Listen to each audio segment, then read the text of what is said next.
Good morning students. आज हम class 6 में लेसन नंबर 2 अनूठे इंसान के बारे में समझेंगे। यहाँ हम पेज नंबर 6 समझ गए। आज हम समझेंगे पेज नंबर 7। तो पेज नंबर 7 में लिखा है कि इस पर इलाइजा ने नेपोलियन से कहा कि भैया इसे घर ले चलोगे तो माँ नाराज़ होगी।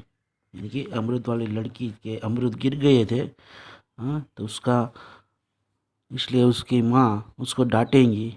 इसलिए अमरुद वाली लड़की का जो नुकसान हुआ था अमरुद का, उसके उस नुकसान का भरपाई करने के लिए उसको पैसे ज़्यादा देने थे। इसलिए उसको अमरुद वाली लड़की को घर ले जाएंगे। हाँ, तो यहाँ लिखा है कि इस पर इलाइजा ने नेपोलियन से कहा कि भैया इसे घर ले चलोगे तो माँ नाराज़ होगी। नेपोलियन नहीं माना। नेपोलियन ने उसकी बहन इलाइजा की बात नहीं मानी। वह उस लड़की को अपने साथ घर ले गया।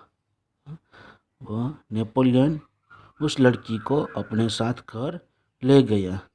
माँ को घटना की जानकारी देकर वह बोला, माँ को पूरे घटना का वर्णन किया, जानकारी दी।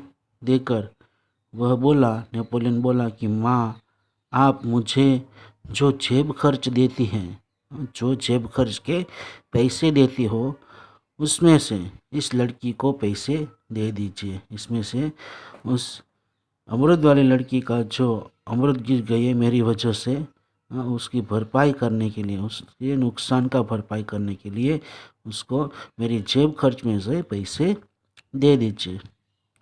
तो माँ ने कहा कि ठीक है, मैं तुम्हारी सच्चाई से खुश हूँ, मगर याद रखना अब तुम्हें 1 महीने तक जेब खर्च के लिए कुछ भी नहीं मिलेगा। हाँ, तो माँ ने कहा नेपोलियन की मम्मी ने कि अब तुम्हें, मगर याद रखना कि अब तुम्हें 1 महीने तक तुम्हारे जेब खर्च के लिए कुछ भी पैसा नहीं मिलेगा। मैं कुछ भी पैसे नहीं तुम्हें दूंगी। माँ ने ऐसा कहा। तो नेपोलियन ने कहा ठीक है माँ। नेपोलियन ने हंसते हुए इससे कहा। माँ ने उस लड़की को 2 बड़े सिक्के दिए। माँ ने उस लड़की को 2 बड़े सिक्के दिए। वह खुशी खुशी घर लौट गई। माँ ने उस अमरुद वाली लड़की को 2 बड़े सिक्के दिए, इसलिए वह खुशी खुशी घर वापस चली गई। नेपोलियन को धक्का देने की सज़ा तो मिली। नेपोलियन को धक्का देने की सज़ा तो मिली, परंतु अमरुद वाली लड़की को धक्का लग गया था नेपोलियन का, इसलिए नेपोलियन को सज़ा तो मिल गई, परंतु सत्य के पथ पर चलने के कारण, सत्य के सच के रास्ते पर चलने के कारण उससे यह सज़ा भुगतने में अद्भुत आनंद आया। अगर सत्य के रास्ते पर चलने के कारण नेपोलियन को यह सज़ा भुगतने में बहुत आनंद आया।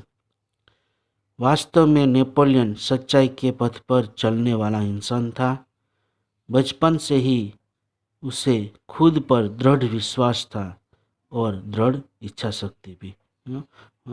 वास्तव में, रियल में नेपोलियन सच्चाई के पथ पर चलने वाला इंसान था। सच्चाई के रास्ते पर चलने वाला इंसान था। बचपन से ही उसे खुद पर दृढ़ विश्वास था। बचपन से ही उसे खुद पर दृढ़ विश्वास था और दृढ़ इच्छा शक्ति भी। मजबूत विश्वास था और मजबूत इच्छा शक्ति भी। तो यहाँ ये नेपोलियन का ऐसा था। नेपोलियन का सेक्शन यहाँ पूरा होता है। अब दूसरा सेक्शन हम समझते हैं, सच्चा दान। सच्चा दान में लिखा है कि मालबार केरल की बात है।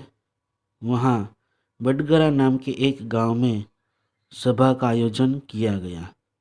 गांधी जी ने अपने भाषण में सभा में उपस्थित सभी बहनों से जेवरों की भीख मांगी।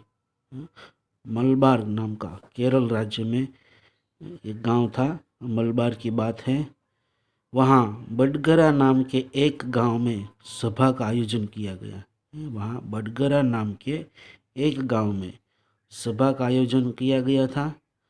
गांधी जी ने अपने भाषण में सभा में उपस्थित सभी बहनों से जेवरों की भीख मांगी। गांधी जी ने अपने भाषण में सभा में भाषण देते हुए गांधी जी ने वहाँ जितनी भी उपस्थित बहनें थी, वहाँ जितनी भी बहनें थी उनसे अपने बहनों की जेवरों की भीख मांगी। बहुत सी वस्तुएं भेंट में मिली थी। जेवरों की भीख मांगी, इसलिए बहुत से जेवरों की भेंट गांधी जी को भेंट में मिली थी। ठीक है स्टूडेंट्स, यहाँ तक रखते हैं। अगला पेज हम अगले दिन समझेंगे।